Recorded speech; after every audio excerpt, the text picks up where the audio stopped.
Board meeting. Please stand for the Pledge of Allegiance. Pledge allegiance to the flag of the United States of America and to the republic for which it stands, one nation, under God, indivisible, with liberty and justice for all. Okay, item number 1, approval of minutes from the January 9th meeting. I'd like to make an amendment to the minutes. I just like to have the minutes reflect that the planning board, my amendment, requested a recreation area for the countryside mobile home park. It's on the site plan, but we had to request it, so. Okay.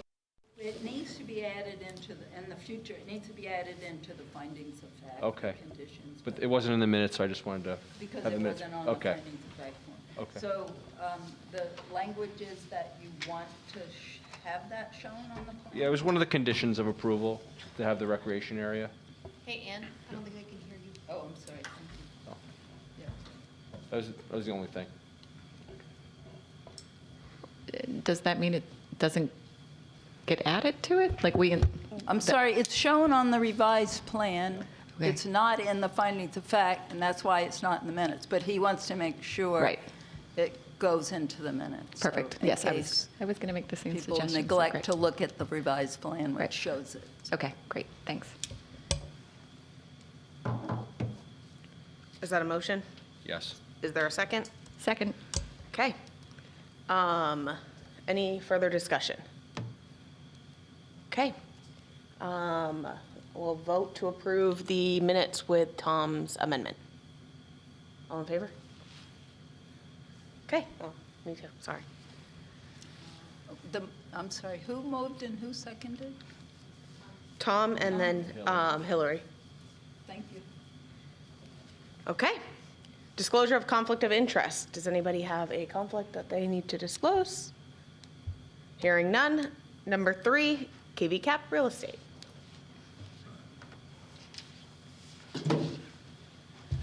Good evening. Jeff Allen from AE Hudson Engineers, and we're representing KV Cap. This was the plan that we presented or 2 weeks ago at the last meeting.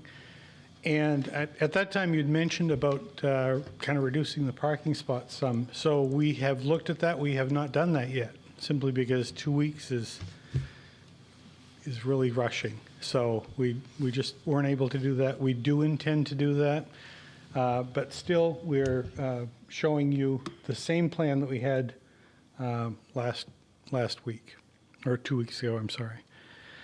So again, just a quick recap, it's 37 units. Right now, we're showing about 82 or 83 parking spaces. This is on King Street on the front here. This is Gold Street that runs up the side, and Spring Street that runs around the back of the property. There will be entrances from King Street here, where 52 King is now, and also on Gold Street. We've moved this down a little bit than some of the original entrances showed it further up the street. We've moved it down just to fit on the property a little bit better. I did prepare a stormwater evaluation and gave that to the city engineer over the last couple of weeks to review, and he's given his approval to the project. That includes the drainage, and we are doing some detention on site, but we still do have a small increase in the runoff. As we reduce the parking spaces some, the amount of the increase will decrease. So Okay. I think that's it. Any questions for Jeff? Yes. So I know that there were some people who had suggested reducing the parking. If I remember correctly, you all seemed excited about it too. What was the reasoning for that? We'd been discussing that ahead of time. Right. Because right now we've sized it with 2 spaces for each unit, plus 8 or 9 spaces for KV Cap, which is right across the street, and they have quite a parking shortage.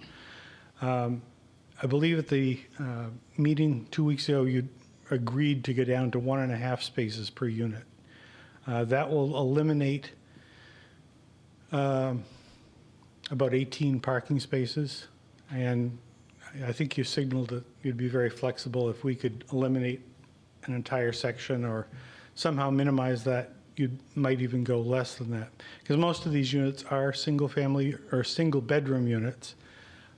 So, you know, a lot of people will have one car. Some larger apartments are 2 and 3 bedrooms, and they may have a couple cars. But by and large, I think it will be 1-bedroom units. So a lesser demand for vehicles. So, Well, so I'll just explain like what my thinking was. So my understanding was because of the type of housing it was, that the requirements of the number of spaces were reduced. It wasn't that it came out of any desire to reduce it. And I wasn't trying to signal, I can't speak for anyone else. It was just a matter of, because of the type of housing that was being created, the requirements were just fewer. yes. My personal opinion is it shouldn't matter on the type of housing, whether it's, you know, for people who have less income, they deserve as many parking spots as anyone else.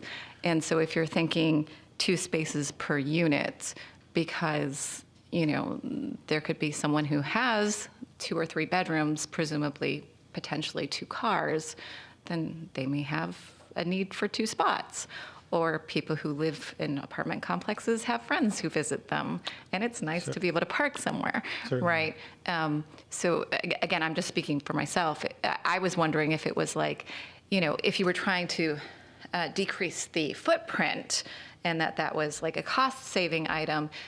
My understanding was the reason that it's designed that way is because it's cost prohibitive and some people don't want to build, and so this was a way to try to be an incentive for people. That's why I'm asking. Okay, so just so I'm sure I understand your question. Yeah. Like I wasn't trying to signal, you know, go ahead, like I don't like parking lots, make it smaller for me. No. That's not what I was Well, trying to signal. I don't like parking lots they're unnecessary. I live near a low-income housing that's just across the street from my home, and they have a large sea of parking. I walk through there most mornings with my dog at 6 o'clock, and there are more than half empty spaces. Mm-hmm. I'm not sure what standard that was built to. I'm not sure how many units are in the building, but realistically, you know, whether you're irregardless of income, Right. if you're a 1-bedroom unit, oftentimes that's a single car. Right, exactly. People may live there by themselves, but I'm happy to inject because I did request for the parking lot to be smaller, mostly because I don't personally love the idea of having a massive parking lot in the middle of a neighborhood surrounded by other single-family homes. And almost every like development conference I've gone to, housing conference I've gone to, housing affordability conference I've gone to suggests less parking. So like all of the research, especially it like actually having high levels of parking is shown to really decrease the quality of life in the neighborhoods, and it destroys neighborhoods. So I had requested for that, and it's not because of any income levels, but the law does say that they are able to go down. There isn't a parking minimum. It lowers the parking minimum, but they're still going to be exceeding what the law is asking for. The other thing is, I think that a lot of that parking could be shared, right? Like people will go to work, and then KV Cap employees can also utilize the parking. Like we don't have to have one parking spot for everyone. So, right, that's very true. yeah, I would like to see the parking decreased in less impervious area. If that's something that's possible within your plan, and you guys are willing to do that, I think that would be a positive thing myself. So Yeah. that was my opinion. The other advantage of reducing the parking lot size is right now, this corner of the building is being kind of shoved into a bank. If we eliminate some parking in this parking cell here, for example, we could bring the building forward, you know, slightly reorient the building. This is what we didn't have time to do, is reorient the building, redo the stormwater, and redo the grading in 2 weeks. So that would save us some cost. It would make some apartments nicer because they wouldn't look out onto a retaining wall. They'd look out onto something green. And obviously, there is a cost savings involved with having less parking. There's a dollar number associated with every spot. And so if you don't have to pave it, you don't have to plow it, somebody mows it in the summer, that's a win. Right, and I knew that there were. I just was sort of explaining my own thought. I personally don't like the idea of discussing parking in terms of low-income housing don't need more parking, but if we weren't having the discussion of people not being in low-income housing, we would be requiring more parking. I love the idea of saying we want to have a smaller footprint because we want nicer apartments, or it's cost prohibitive just for us, or we're going to have more runoff. Like those sorts of things, to me, make sense, but I personally don't like hearing a discussion about, well, it's low income and we don't want more parking for them. And again, I'm not suggesting that's what you're saying. I'm just sort of explaining my own. If I had given you that impression, Yeah. I should not have. No, I don't know you. I don't know you did, that you did. I'm saying that the law says we don't have to put in extra parking because of the type of housing that it is for Right. whatever, because it's cost prohibitive for developers. And I guess I'm just trying to make a point, perhaps just publicly saying that whoever lives there, in any apartment, in any housing, people need parking spots. Sure. But you think that you're going to have ample parking. I believe Yeah. we'll have ample Yeah. parking, and I think even if we reduce the parking by 18 or 20 spaces, we're still good. Great. Okay, thanks. Any other questions for Jeff?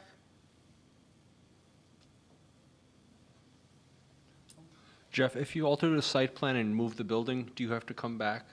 We probably will, because there may be, we'll be changing a lot if we change the building. But right now, this is I think it's easiest for us to move forward, and they have an approved plan to take that for the grant application. We stand in a much better position than if we don't. Yeah. So, I'm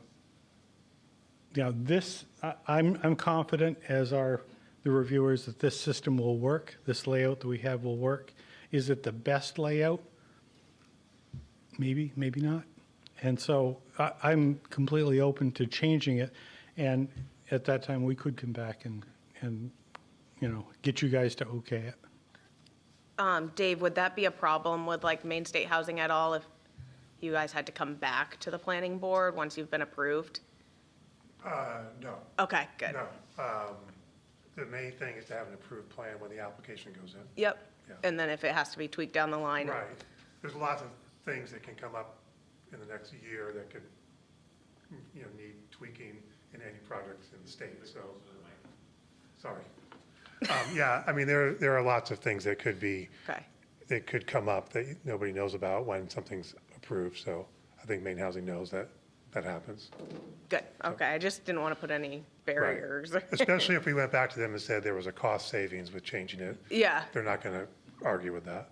Yeah. So, yeah. Great. And I've worked with some other projects that's a mainstay housing project in Augusta. And there are, on any site design, there are inevitably some changes when you go to build it. There's ledge here, maybe you want to adjust things. Oftentimes, we'll go back with an as-built later on. And I don't know what the city's pleasure would be on doing that. So we could either come back after we revise the plan or after we build it and show you what we really built.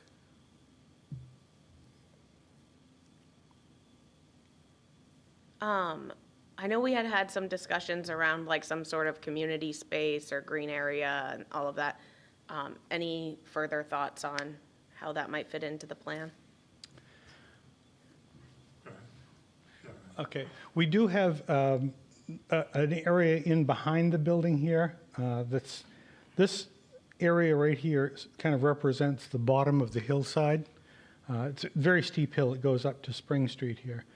But there's a large level area in here that we're draining, and could be playground. Maybe we'll put some picnic tables, or I'm not sure what sort of amenities the community would most benefit from. But there's open space there. There's additional space down here on the end of the building. That would be, we've got an electrical transformer there, but there's some other areas down here. Areas that'll be cleared as part of grading, but not necessarily, I'm not saying what to put in there, because I tell people where to push dirt, that's it. So, Yeah, just so when we talked with the South End Neighborhood Association, the idea of a playground, we brought it up and they actually thought they had enough playgrounds already in South End. So something more like a community garden was talked about or something like that, but it hasn't been finalized. It's still a discussion, but they know that we all want something. And even just open green space is still nice for the neighborhood, but something. Great.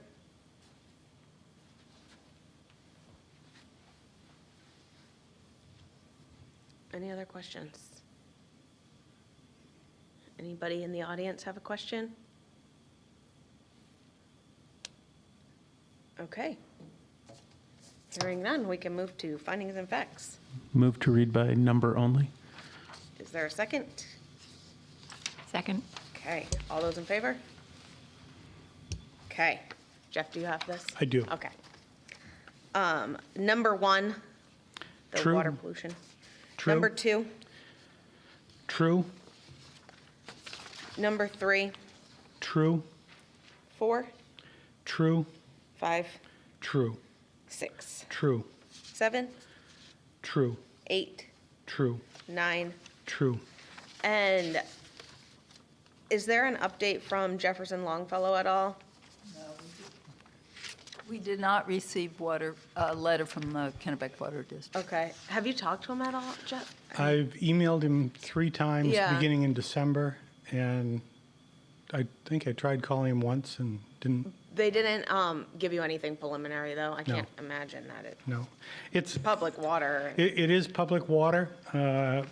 It will be displacing, I think there are 6 units in 52 King, or 9? It's a total of 8 on the Okay. all the properties together. So there'll be 8 units that are going away, so it's only a net of 29 new units.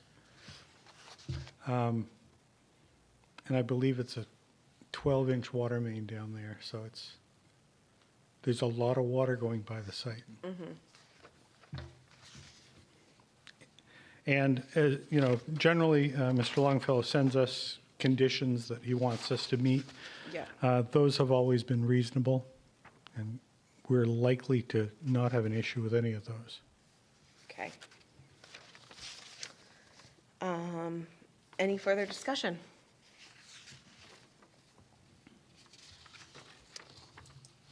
Can we approve that without having that? Well, we have in the conditions that they have to provide the letter from Okay. Jefferson Longfellow before they could take out the permits, but, yeah, I mean, is there any concerns about that, Ann? I'm not concerned about it. Okay. Jeff doesn't seem to be, so. Yeah, I don't think there's anything that's going to be earth-shattering there. It's generally standard conditions about how the installations are done, and the KWD wants to inspect as connections are made. and the hookup charge and, Yep, yeah. yep. Okay, I'll entertain a motion to approve the findings and facts. Motion to approve. Okay, is there a Second. second? Okay, all those in favor? Thank you. Thank you. So when would you be bringing the plan back to show a reduced number of spaces? I don't know. Dave. Probably will. I won't schedule you until. No, several months. Okay.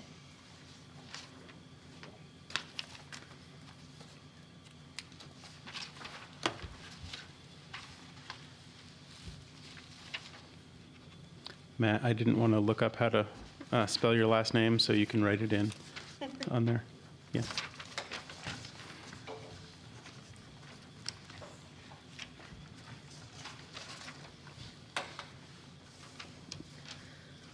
Okay, item number 4, revisions to the zoning ordinance concerning solar farms.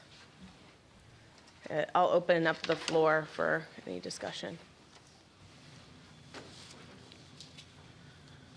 I'm going to be very honest, I did not get a chance to read this between getting out of work and coming here.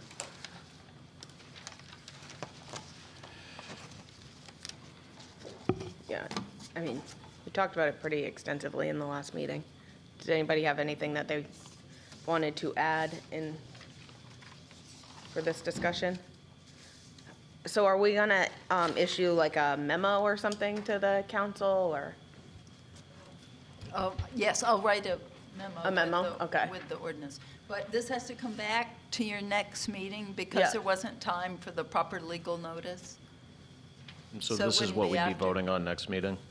This is what we'd vote on next meeting? Well, you're welcome to revise it, it's just a Right, first right. draft, so. Yep. Oh, yeah, I haven't. What legal notice? What's that?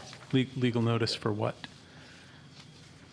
This is a revision to the zoning ordinance. So it has to have like a So proper the meeting has public. to be properly noticed. So us tabling it until the next meeting last week or 2 weeks ago didn't serve as? It's always just been a discussion item. item Oh, all I got you. along. I got you. Because we didn't really have any language that we Yeah, yeah, were yeah. discussing. So what I have here is every instance where solar farm is mentioned in the zoning ordinance. So it's in the definitions, the performance standards, and then Article 5, which tells you where solar farms are allowed. So most of these changes are to the performance standards, and most of the changes are from the two Audubon articles that you saw. I added one item that was not from the Audubon because the Comprehensive Plan Committee has been talking about the importance of developing near where the utilities are already installed. It's very expensive to extend utilities. So let's see, where's that? That's on the first page at the bottom. The city discourages solar farms within 1,500 feet of public water and public sewer lines unless those sites have significant limitations for development. And elsewhere, I've listed significant impediments to development. Let's see. Yep. Up above on in the areas where we encourage solar farms,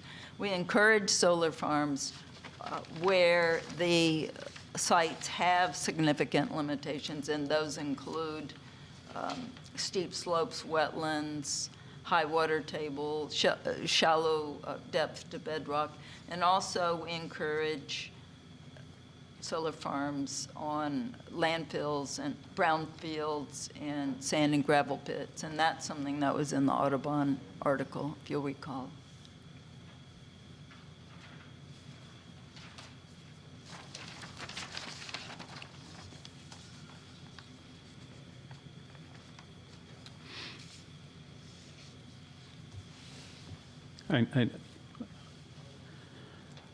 I would actually, on page 2, C3, the highlighted, the developer must also minimize the use of pesticides and herbicides.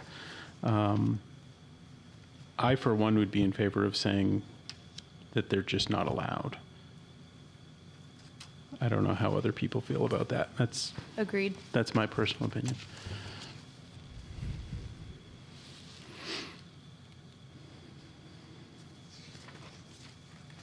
Two weeks from now, I'll be making a motion to amend it to say that.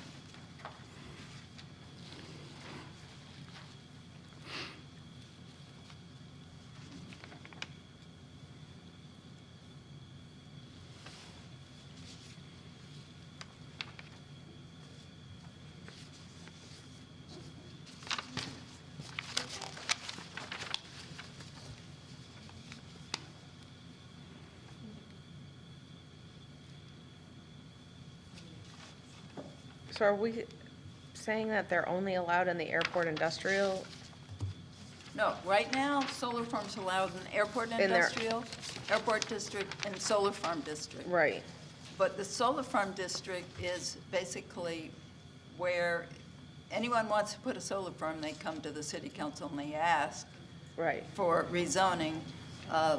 Councilor Green specifically, I think, is the person who sent this to you. And Right. she was concerned that the council doesn't really have any guidelines to help them decide whether or not they should rezone a parcel to solar farm district. So that's what Okay. all this language is, and the performance standards concerning where the city encourages solar farms and where the city discourages solar farms. That's on page 1. Yep. And it extends into page 2. Again, most of that is from the one or the other of those Audubon articles Yep. that are on the Audubon website. So the council's less concerned about, like, I've heard people say, like, they didn't like having to rezone each one.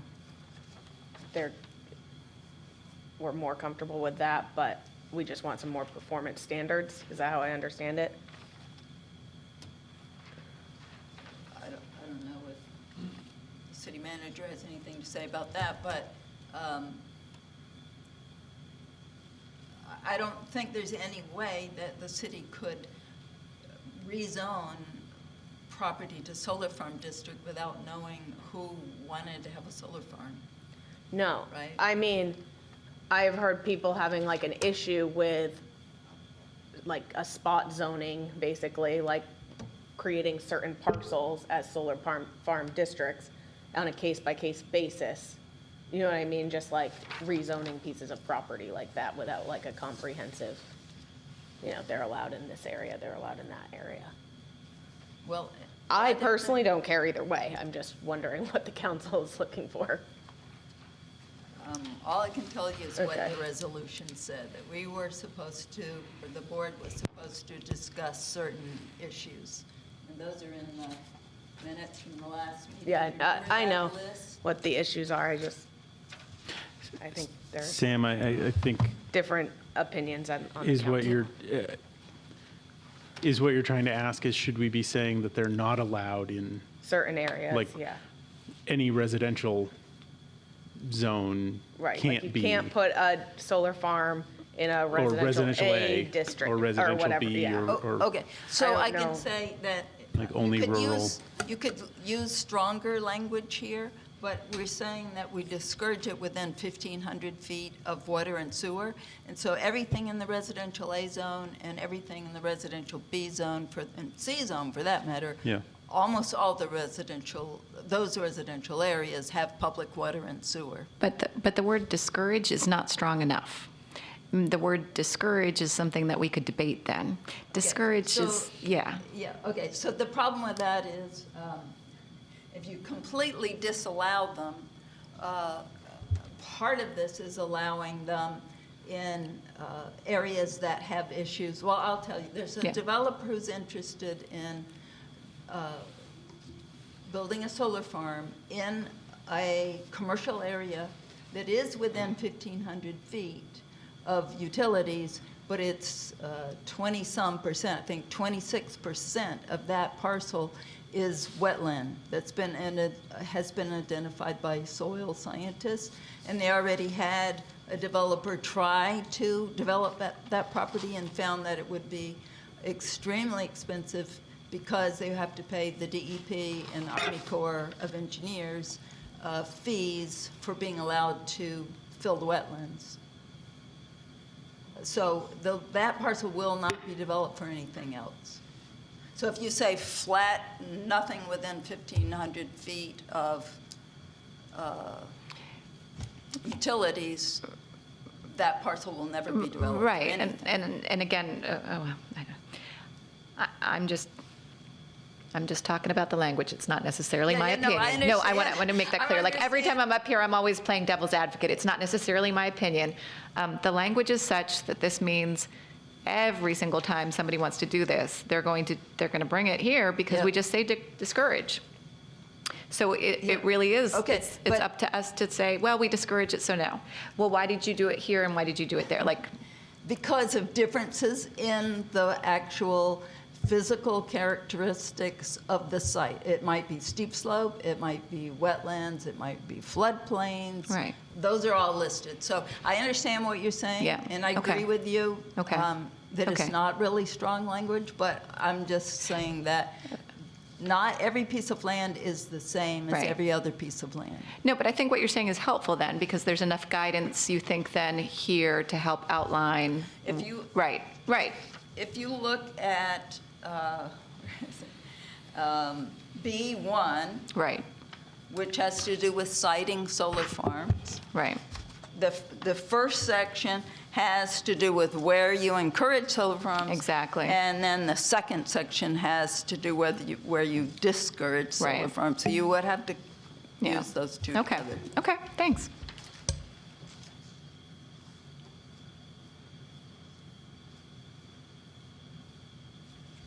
I think that there's conversation being had about the strength of the language, because David mentioned, right, minimize the use of pesticides and herbicides, and like, what does that mean? That can be debated. What I'm picking up right now is in C1, saying encourage to preserve native vegetation. Well, what does that mean? Anyway, I don't know. Some of the language is a little, I have a, I mean, for me, I would prefer that it said something like they are encouraged to replant native vegetation, just preserving it, but also just then encouraged to, I don't know what that means to someone coming in with a solar. Well, and also wouldn't this be language we'd be looking at on a specific project basis, so we could use that as a determination too internally on whether we approve a project or something? So we keep this stuff in mind too as we're looking at a specific project. And add requirements to the findings and facts, Right, exactly. like the conditions of approval. This doesn't, when you have language like this and you treat like Ann was saying, not every property is treated equally. Do we put ourselves legally in any sort of at-risk situation because we're, allowing certain things on one property but not on another? Well, that's how we do it now.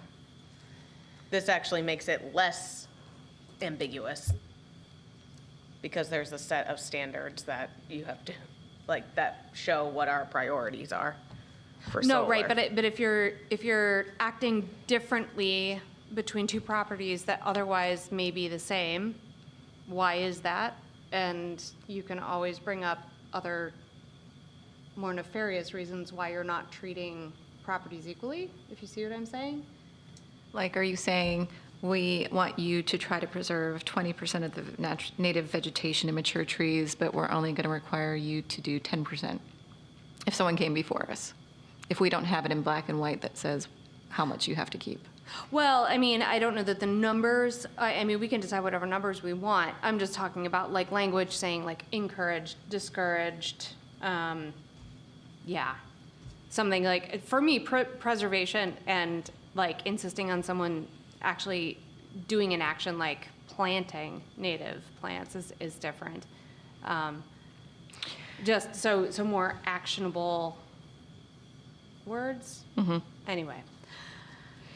That's all I have to say about that. I'm more comfortable when things are a little better defined so that your decisions are unimpeachable and you can always point to the letter of the law. Right. I mean, I kind of agree. I think we're headed in the absolute right direction. I think there's still too much vagueness in it. That what does that mean? Right. That's like eat more of your soup. Well, does that mean 1 spoon or 5 spoons? Okay, but then I would ask you, what percentage of the lot as wetland would be acceptable to you? Right. But I think I'll speak for myself. How do we know? How much more? Right? So, But also, if we decide on a number, then it's not that we are preferring one developer over another Right. because we're harder on one developer than another. right. I mean, I'm coming from bias training, right? Right. So, you want to avoid that. Anyway, that's my 2 cents. You can put language in there that says preserve at least a minimum of 10% unless they can produce evidence that it's impossible because of wetlands that prove that nothing can grow there, or, you know. I'm hearing what you're saying, and I'm agreeing with you, but I'm thinking about a site that it's part steep slope and part wetland. Right, And and- so if you're only deciding based on wetland, then, No, I'm saying as an example, unless they can produce evidence that it would be impossible to do so, in which case they could not. okay. So the particular site that I mentioned Yeah. before, I have their wetland map. Right. And And it shows it's 26% wetland right in the middle of the lot. They would So not be able to. You can develop around it. So Right. that's another factor, is where is the wetland on the lot? If it's on Right. the side, it's different from this particular site where the wetland's right in the middle. Right. No, I mean, I think what you're trying to do is wise. It is always thinking ahead of, you have two developers that approach us, and we seem to appear to prefer one, or require someone to do something, or approve one and don't approve the other, when we have language that says it's discouraged here, right?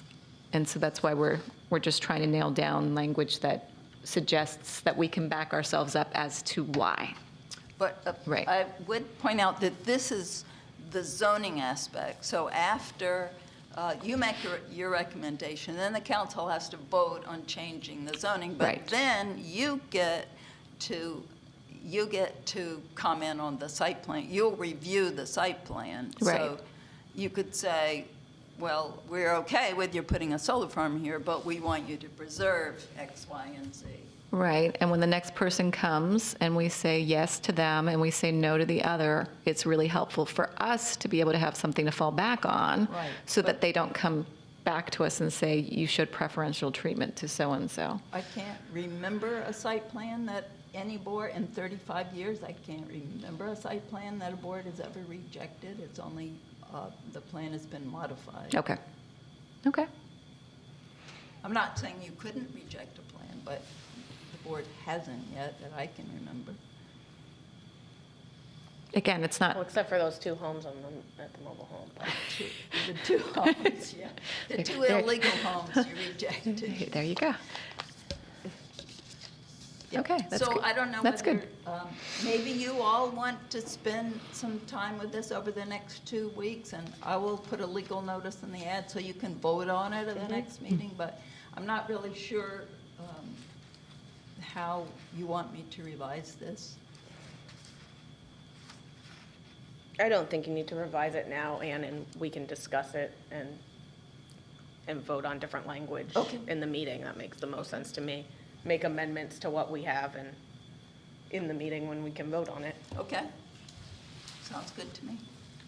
It's helpful to That's know, a like, typo. I think what people are thinking of, so that we can look at it through different lenses and maybe come up with some stronger language ourselves. Was there something that Brian wanted to add? Yeah, I was just going to say earlier, I think the council's charge was largely based on performance standards, not talking about specific zoning. I think looking at this does address many of the issues that I think we're trying to get at. So I think some of the language discussion here, I think, is good, but I think by and large, this sort of captures, I think, the council charge of what the issues were and what we were looking for. So, and I really was, I think, targeted more at the performance standards than anything else. That was it. Thanks.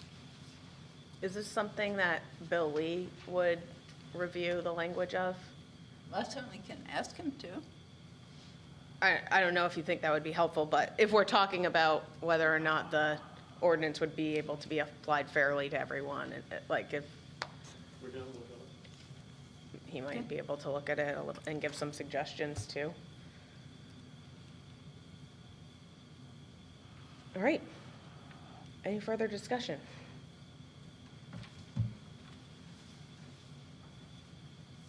Okay. Motion to adjourn. So moved. Is there a second? Okay, all in favor?